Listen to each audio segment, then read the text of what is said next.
Բարև ձեզ, Ստեփան Գրիգորյան YouTube-յան ալիքի մասնակիցներ, ողջունում եմ ձեզ բոլորիդ, այսօր օկտեմբերի 14-ն է, այսօր էլ կխոսենք շատ կարևոր հարցերից, պարզ է ամփոփ կներկայացնեմ ես ձեզ իրավիճակը կապված այն գագաթնաժողովի, որը անցավ Եգիպտոսում երեկ, որը նախաձեռնել են Եգիպտոսի նախագահ եւ Միացյալ Նահանգների նախագահ Դոնալդ Թրամփը,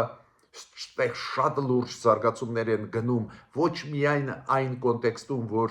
խաղաղություն կարող է հաստատվել Գազայի շուրջ, Իսրայել-Համաս եւ այլ, նաեւ Դոնալդ Թրամփը իմ կարծիքով սկսեց ձևավորել նոր գործընկերների կոալիցիա, որի մեջ մտնում են այն պետությունները, որոնք ունեին իրար մեջ կոնֆլիկտներ կամ ունեն այսօր կամ անցնում են դեպի խաղաղություն, եթե մենք նայենք ցանկը հրավիրված պետություններին այդ գագաթնաժողով մոտավորապես 20-22 երկրների ղեկավարներ եկան, ում երկրորդ փուլում հրավիրեց Դոնալդ Թրամփը, շատ ուշագրավ է, դրա մասին մենք կխոսենք, մեծ գնում է խմորում, ստեղծվում է նոր կոալիցիա, որի կենտրոնում են Միացյալ Նահանգները, Հայաստանը եւ Ադրբեջանը մտնում են այդ ցանկի մեջ, դրա համար էլ հրավիրեցին Նիկոլ Փաշինյանին եւ Իլհամ Ալիևին հրավիրեց Դոնալդ Թրամփը, մտնում է Հնդկաստանը, Պակիստանը, Թուրքիան, Հունաստան, Կիպրոսը, այս զույգ պետությունները, ովքեր զույգեր մտնում են, ովքեր ունեցել են կամ ունեն չլուծված հարցեր իրար հետ, Դոնալդ Թրամփը մեծ process հիմա սկսեց, ես չէի ասի, որ բարիսպուն իմաստով նոր մեծ տարածաշրջան է ստեղծվում, բայց հստակ կարելի ասել նոր պետությունների կոալիցիա է ստեղծում, հենց այն պետությունների, ովքեր իրար մեջ ունեին խնդիրներ, Դոնալդ Թրամփը ուզում է իր շուրջ համախմբել շատերին ու դրանով կանխել նոր եւ նոր կոնֆլիկտները։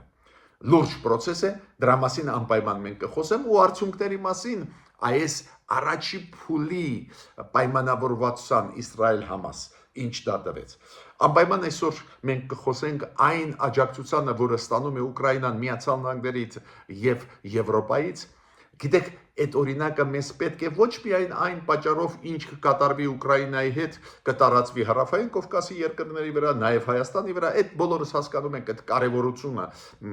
ոնց է լուծվելու Ուկրաինայի խնդիրը, դա է պատճառը, որ մենք բոլորս ուշադիր հետևում ենք Ուկրաինայի հետ կապված զարգացումների, բայց նաև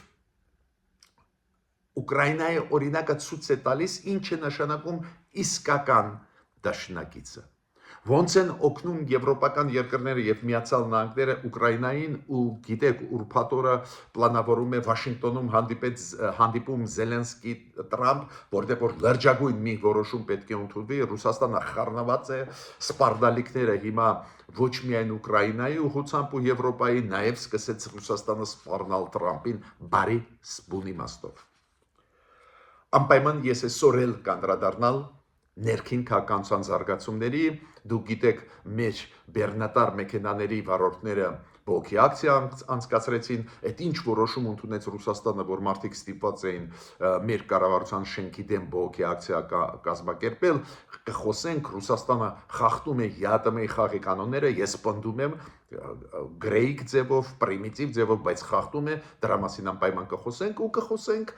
այն ներքին քաղաքական զարգացումները, որոնք կան, օրինակ մեր ձևով շարժումը, հիմա ինչ որ հայտարարություններ է անում, քայլեր է անում, լուրջ քայլեր են, բաց ձեզ ասեմ, հույսով եմ իշխանությունները հետևում են, բայց անպայման ես ուզում եմ ասել այդ լրջության պահը այդ քայլերի։ Ուրեմն, սկսում ենք մեր աշխատանքը։ Ուրեմն, դուք գիտեք, որ երեք Դոնալդ Թրամփը եւ Կնեսետում Իսրայելի պարլամենտում ելույթ ունեցավ, կարևոր մեսիջներ ուղարկեց, օրինակ իր ելույթում Կնեսետում ինքը մեսիջ ուղարկեց Իրանին, որ Միացյալ Նահանգները եւ Իսրայելը պատրաստ են ձեր մեկնել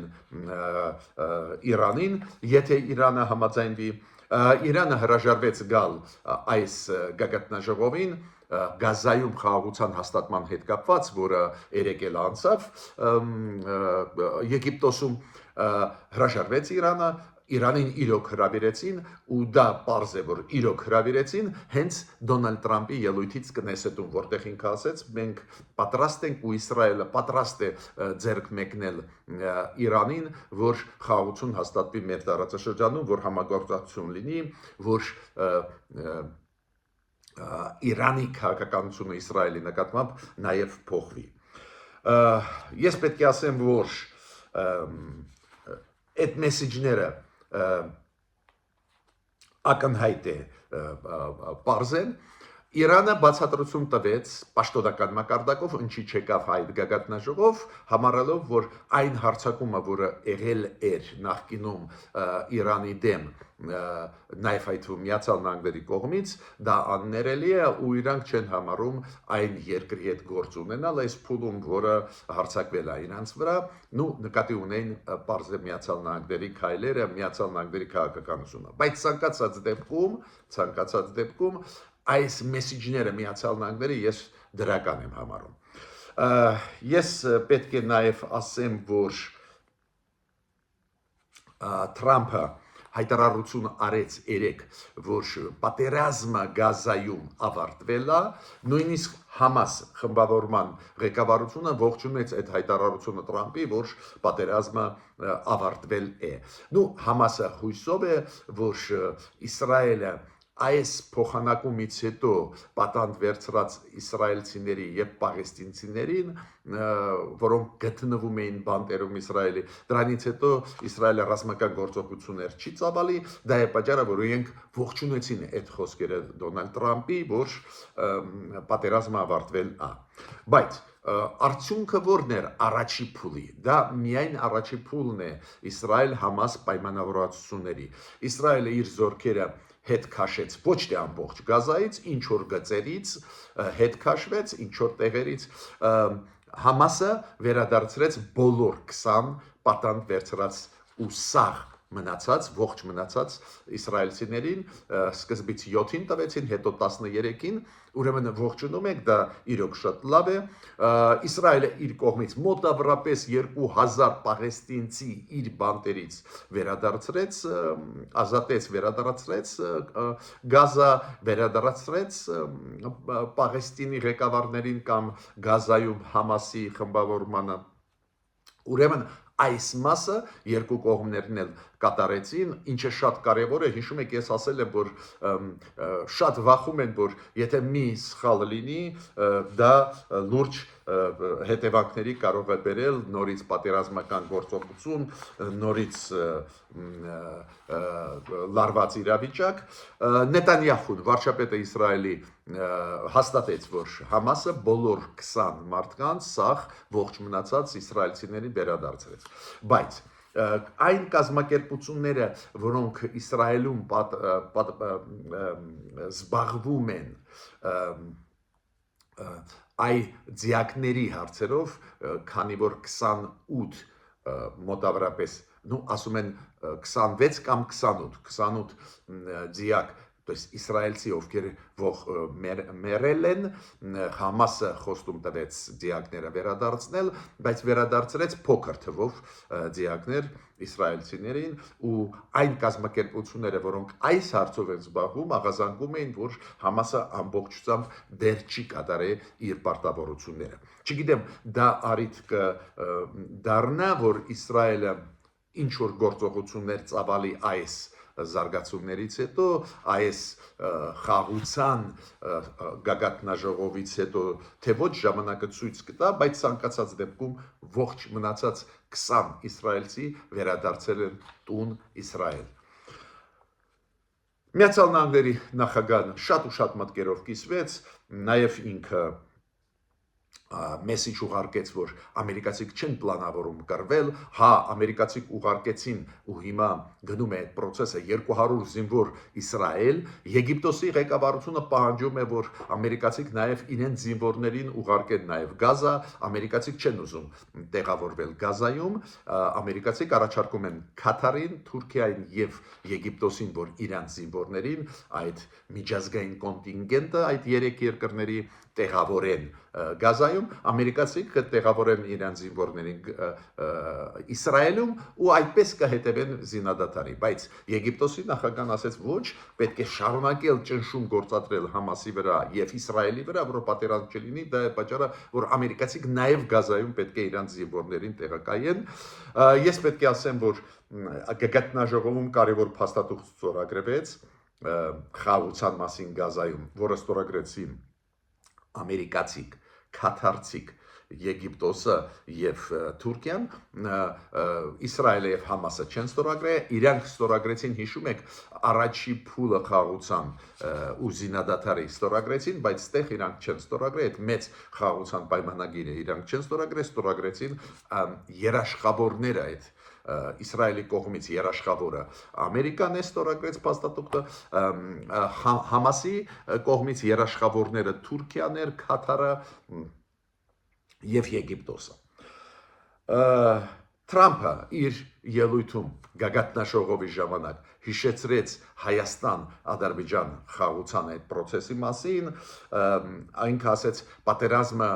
մեծ չէր, բայց պատերազմ էր ու նայեք հիմա Ալիևը ու Փաշինյանը միասին կողք կողքի նստած են, ինքը հիշեցրեց, որ Վաշինգտոնում օգոստոսի 8-ին երբ որ ստորագրեցին փաստաթղթերը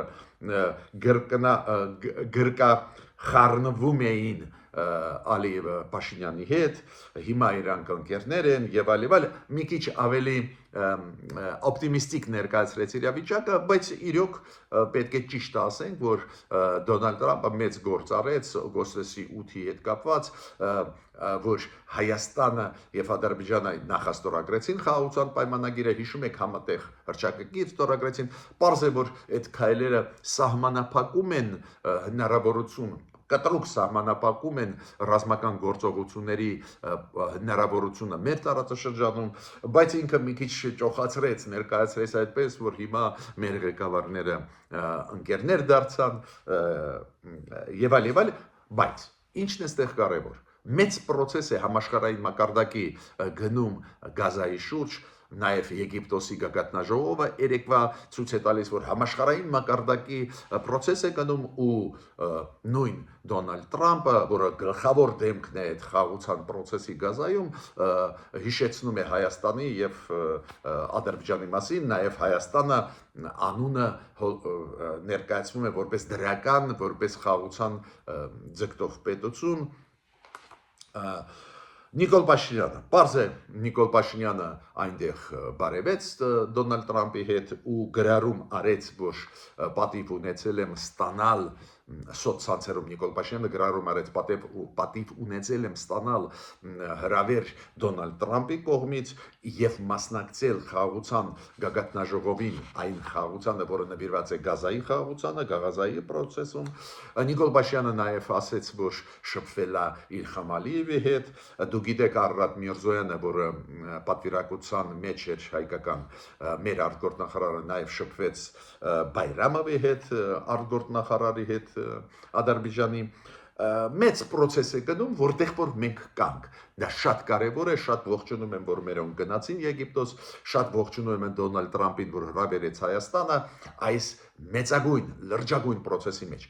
Ես չէի ասի այսօր, չեմ համարձակվում ասել, որ մեծ տարածաշրջան ձևավորում են Միացյալ Նահանգները մերձավոր արևելքի շուրջ։ Ես կասեի այդպես, մերձավոր արևելք պլյուս գումարած տարածաշրջան։ Միգուցե, բայց իմ կարծիքով Միացյալ Նահանգները նոր գործընկերների կոալիցիա են ձևավորում ու այդ կոալիցիայի մեջ մտցնում են այն պետություններին, ովքեր իրար մեջ ունեն կամ ունեցել են լուրջ խնդիրներ։ Պատահական չի, որ ինքը հրավիրեց Հայաստան ու Ադրբեջանը, ստեղ ինքը ինչ որ հաջողությունների բերեց, զարգացումները դեպի խաղաղություն ու բերեց այդ երկուսին։ Գիտեք, որ Առաջի փուլում հրավիրվածների մեջ մենք չկայինք Ադրբեջանի հետ։ Նույնը առաջի փուլում չկար Հնդկաստանը, միայն Պակիստանը կար, քանի որ այնտեղ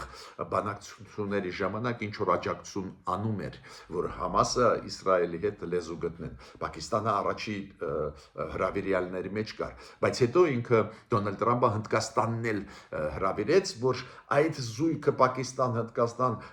ունեցող լուրջ խնդիրներ, բայց մասամբ լուծված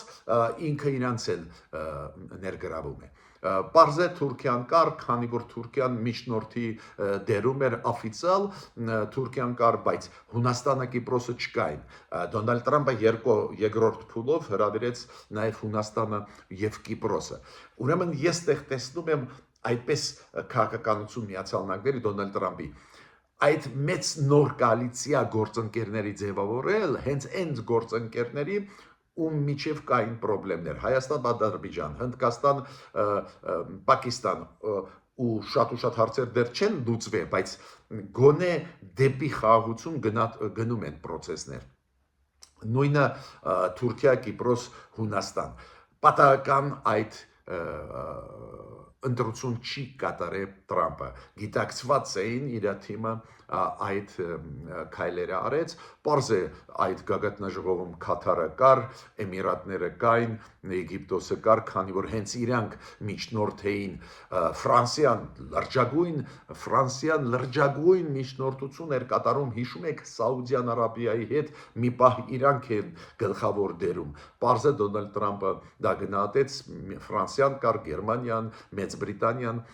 ու ստեղ ես ուզում եմ ասել շատ հետաքրքիր բան։ Իրոք բոլորի հետ ջերմ բարևում էր Դոնալդ Տրամպը, առանձին կադրերը ես նայում եմ, բայց Ֆրանսիայի նախագահ Էմանուել Մակրոնի հետ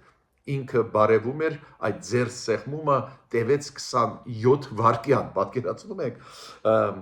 դա էլ ցույց է տալիս վերաբերմունքը Տրամպի պետությունների տարբեր վերաբերմունք, ում ջանքերը շատ մեծ էին, ել ավելի ջերմ ինքը բարևում էր։ Ես պետք է ասեմ, որ Նեղոսի Շքանշան Եգիպտոսի նախագահան պլանավորում էր տալ Դոնալդ Տրամպին, համոզված եմ, որ տրվել է դա, Իսրայելը հատուկ իրանք մեդալ ունեն, շատ կարևոր, որը տալիս են հատուկ գործողությունների համար, օրինակ, երբ որ փրկում են իսրայելցիների կյանքը ու Իսրայելը պլանավորում էր տալ այդ մեդալը շատ կարևոր Դոնալդ Տրամպին, քանի որ 20 կյանք իսրայելցիների ինքը փրկեց, մեծ process է։ Ուրեմն ես ուզում եմ ձեզ Ստեփան Գրիգորյան YouTube-յան ալիքի մասնակիցներին հատուկ ուշադրությունը դարձնել այդ process-ի վրա։ Գիտեք, մեկ մեր հասարակությունը ավելի ուշադիր է Ուկրաինայի հետ կապված զարգացումների հասկանալով, որ Ուկրաինայում ինչ է լինելու շատ ուղղակիորեն ազդեցություն կունենա Հարավային Կովկասում ընթացող process-ների, նաև Ռուսաստանի վերաբերմունքի, Վրաստանի, Հայաստանի, Ադրբեջանի վրա, դա ճիշտ է, բայց միաժամանակ ուզում եմ ուշադրություն դարձնել Գազայում, ընդհանրապես Մերձավոր Արևելքում խաղաղության process-ները, որոնք բարիբախտաբար հիմա գնում են, դրանք էլ մեծ ազդեցություն կունենան մեր տարածաշրջանի վրա, քանի որ Դոնալդ Տրամպի քաղաքականությունը նա է, որ ներգրավել, ստեղծել Մերձավոր Արևելքի շուրջ մեծ կոալիցիա այդ խաղաղության process-ի շուրջ։ Այո, ուղղակիորեն մենք առնչություն կարծես թե չունենք Գազայի կոնֆլիկտի հետ, բայց միանշանակ է, որ Դոնալդ Տրամպի քաղաքականությունը բերում է նրան, որ մեծ կոալիցիա է ստեղծում։ Ես համոզված չեմ այսօր, հստակ չեմ կարող ասել, այն նոր տարածաշրջան, ընդլայնված, Մերձավոր Արևելք գումարած կլինի, բայց նվազագույնը կլինի մեծ գործընկերների կոալիցիան այդ սկզբունքով։ Երկրներ, ում աջակցում է Դոնալդ Տրամպը, որ խաղաղության անցնեն, ի վերջո իրոք սկսվի համագործակցություն, տնտեսությունը զարգանա, ճանապարհները բացվեն եւ այլ, այս սկզբունքով ու դա Մերձավոր Արևելքի շուրջ է գնում։ Հիմա ուզում եմ կարևորագույն երկրորդ հարցի անցնել, գիտեք, այդ Խնդիրը լրջագույն է հայ ժողովրդի համար, այո, եւ սփյուռքայության համար, եւ Լեռնային Ղարաբաղի հայերի համար, եւ մեզ քաղաքացիներին Հայաստանում ապրող, Հայաստանի քաղաքացիներին։ Ինչ է նշանակում գործընկեր, ինչ է նշանակում դաշնակից։ Մեծ լուրջ խնդիր է մեզ համար։ Ես մեկ-մեկ լսում եմ մարդիկ ասում են դե առանց Ռուսաստանի դժվար է եւ այլ, այո դժվար է, բայց եթե Ռուսաստանը չի կատարում իր դաշնակցի պարտականությունները, ուրեմն պետք է մանգաս իսկական դաշնակիցներ, ուրեմն մի քիչ ավելի ուշ ես կանցնեմ այն բողոքի, որը անցկացրել են բեռնատար մեքենաների վարորդները 3 կառավարության շենքի դիմաց, դա կապված է հենց դրա հետ, որ Ռուսաստանը դաշնակցային իր պարտավորությունները չի կատարում։ ԵԱՏՄ-ն, ինչ է ԵԱՏՄ-ն։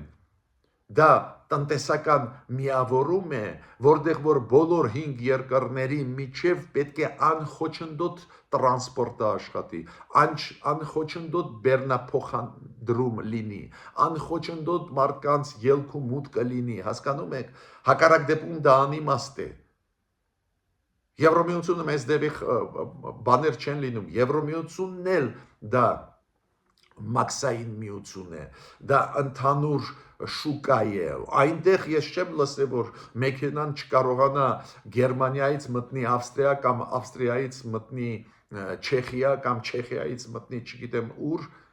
բայց խնդիր չի լինում։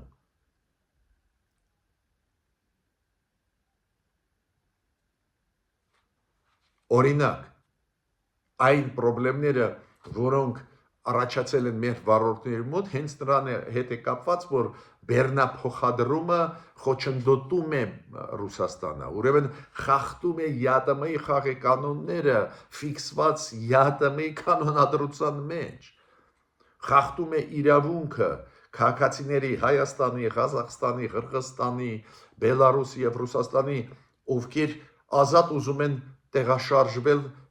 բոլոր 5 երկրների միջև ազատ։ То есть վարորդները մեր չեն կարող հիմա ազատ տեղաշարժվել Ռուսաստանում, շատ սահմանափակեց Ռուսաստանը։ Բայց մի քիչ ավելի ուշ մանրամասն դրամասն կասեմ, բայց դա ակնհայտ խախտում է ԵԱՏՄ-ի խաղի կանոնների, դաշնակցային խաղի կանոնները խախտեց Ռուսաստանը։ Հիմա ես դες կբերեմ օրինակներ, ոնց եվրոպական պետությունները ամերիկան աջակցում են Ուկրաինային, նույնիսկ այդ երկրները, որտեղ որ կան տրամադրություններ նաև այլ ձևի։ Օրինակ, շատերը գիտեն Սլովակիայի վարչապետ պարոն Ֆիցոյի դիրքորոշումը։ Ինքը մի շարք հարցերով հակադրվում է Եվրոմիության ներսում աջակցություն տալու Ուկրաինային, կամ այնտեղ նյուանսներ կան։ Նորմալ է դա։ Եվրոմիությունը լսում է բոլոր ձայները, ընդհանուր քաղաքականության մեջ եւ Հունգարիան կա Եվրոմիության եւ Սլովակիան, բայց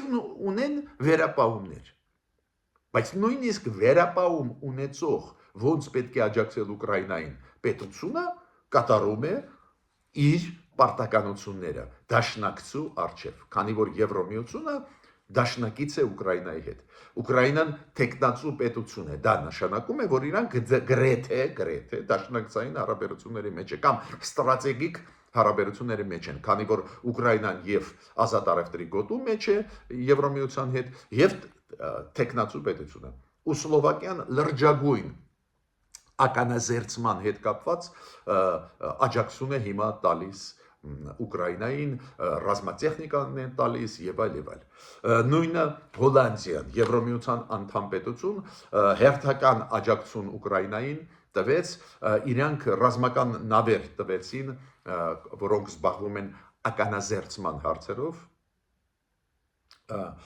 տալիս են։ Միտքս ինչու՞մ է։ Նույնիսկ Հոլանդիայի դիրքորոշումը խիստ պրոուկրաինական է, բայց նույնիսկ Սլովակիան, որը ունի դիտողություններ այն քաղաքականությունը, որը վարում է Եվրոմիությունը, ու Սլովակիան Եվրոմիության անդամ է Ուկրաինայի նկատմամբ, ունի ինչ-որ վերապահումներ, այնուամենայնիվ իր դաշնակցային պարտավորությունը կատարում է։ Անչափ կարևոր դա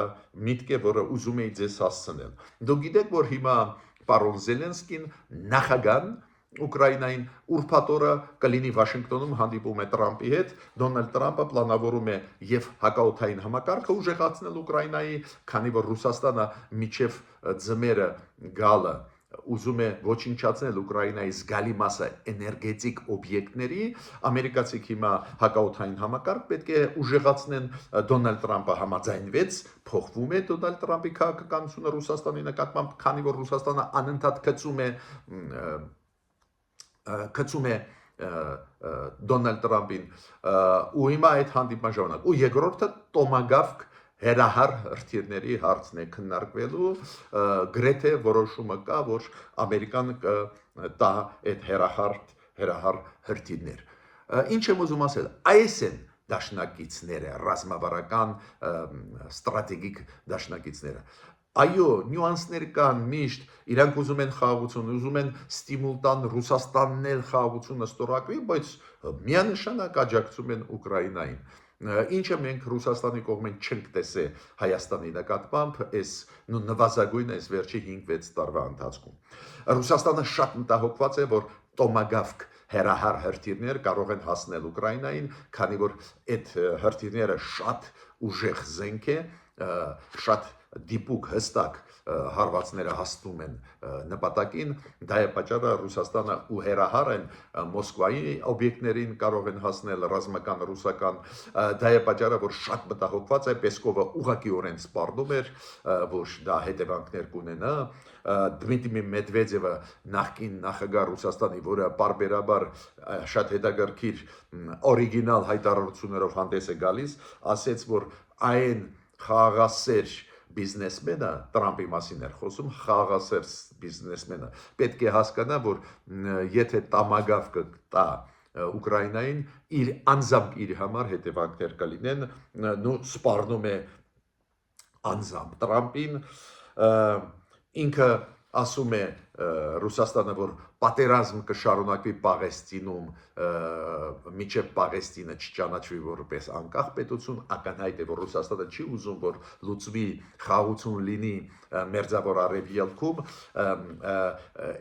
իրանք չեն ուզում, պարզ է ռուսները, որ զբաղված լինի Ամերիկան այդ պատերազմով ու էֆեկտիվ չկարողանան օգնել Ուկրաինային, ու այդ մեսիջը ուղարկում է, որ շանս չկա, որ խաղաղություն լինի, այդ ինչ որ հիմա պայմանավորվել են կայուն խաղաղություն չի լինի։ Ինչ եմ դրանով ուզում ասել։ Լուրջ է վիճակը աշխարհում, մարդիկ պետք է հասկանան ով է դաշնակիցը, ով ոչ,